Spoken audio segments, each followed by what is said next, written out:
Hello, hello. Sarah Waggle here, astrologer and leadership coach for your Moon Astrology Tarot. We are talking about November 9th through the 11th, the moon in Libra, and we have some positive energy with this moon in Libra. However, it is a darkening balsamic moon ahead of this new moon in Scorpio on the 13th. But so it could be a mixed bag, honestly, just because it's a waning moon, it's a darkening moon. The South Node is there, which is all about releasing. But we also have Venus now in Libra in her home sign. That is the positive, is Venus is at home. Venus rules finances, self-worth, love, value, all of those glorious things.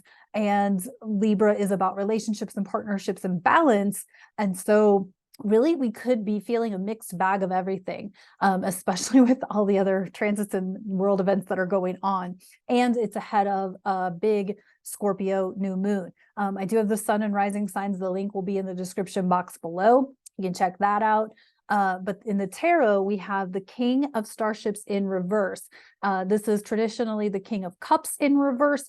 And the immediate thought I had when I saw this was emotional manipulation. And I feel like because we've got a lot of ups and downs, topsy-turvy types of transits. I realize I've been using the same terms a lot throughout this year, but we've had a lot of Uranus activity, a lot of Uranus conversations.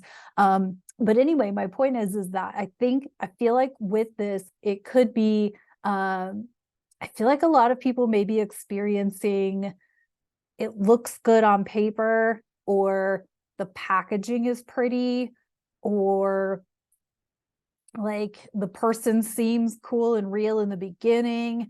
Again, that would lead to that emotional manipulation. And I also feel like a lot of people are kind of running up against maybe some desperation or some scarcity.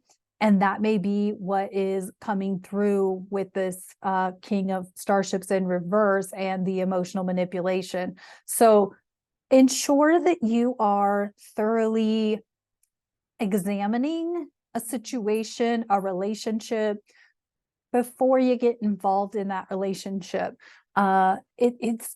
It's honestly, it's probably not a good time to get into a new committed relationship. It's cool to meet people and make new friends and blah, blah, blah.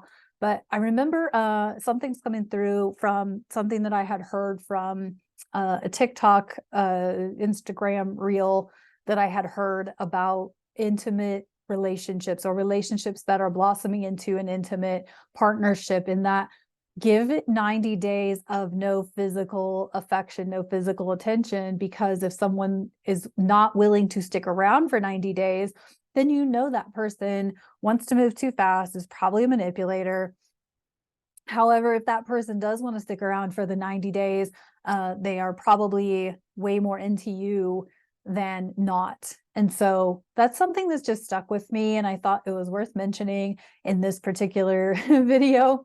I also think heading into this Scorpio new moon on the 13th, and yes, this is the 9th through the 11th, but I mentioned it in the sun signs video, is knowing what regulates your nervous system, knowing what regulates your body, knowing how that feels, knowing how it feels when your body is settled down, right? When you're in a restful state, not particularly sleeping, but when you are rested, when your body feels calm, and knowing what things to look for in particularly digestion, particularly bowel movements, particularly like you sleep really well, or you feel calmer, maybe your shoulders are more relaxed, you're able to sit back in your chair more easily.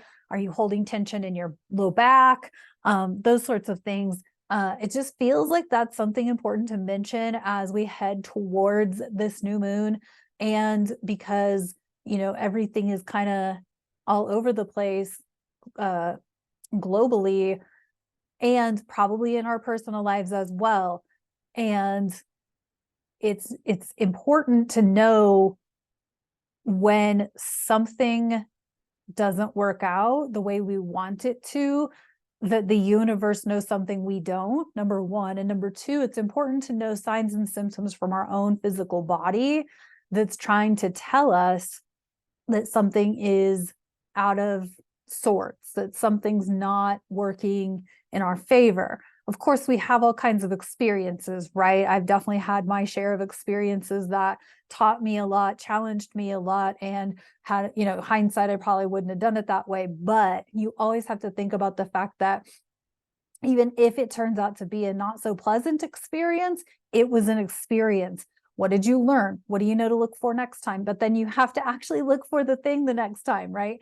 And be aware of it the next time and not just ignore it like you did before. That's how we break these karmic cycles and these like, why me's and why does this always happen to me bullshit? Like that's how we break it, is we pay attention to, okay, in this last situation, I saw this, and this that I ignored, overlooked. And when that situation arises again, we look at it and be like, okay, this. Oh shit, nope, not having it, right? That's how we eliminate drama. That's how we eliminate the cycle repeats and all of those sorts of things. And so throughout the Scorpio season, it's felt really a lot like, especially since we had the eclipses, and now we're going into a Scorpio new moon. It feels like there's this, like, what are you? I mean, and I know I said this early on in 2023 that 2023 was going to be the year that you can't tolerate the bullshit anymore, that you can't tolerate the little things that piss you off or that frustrate you or whatever, and you really have to be intentional and in tune to those things to stop that shit from repeating. And so I feel like with this darkening moon, while it could be some mixed up energy, I feel like with the presence of Venus and what Venus has been through this year, we are all kind of like, okay, I can't do that anymore. I have to make this go a different way. You are the one who gets to choose it to go a different way. Nobody else can choose it for you. So, okay, so that's what I have for this moon in Libra, November 9th through the 11th, balsamic darkening moon, heading towards a new moon. Again, sun and rising sign horoscopes, or yeah, horoscopes, forecasts, whatever, video is below. I'll link that for you, and I will see you on the next video. Bye for now.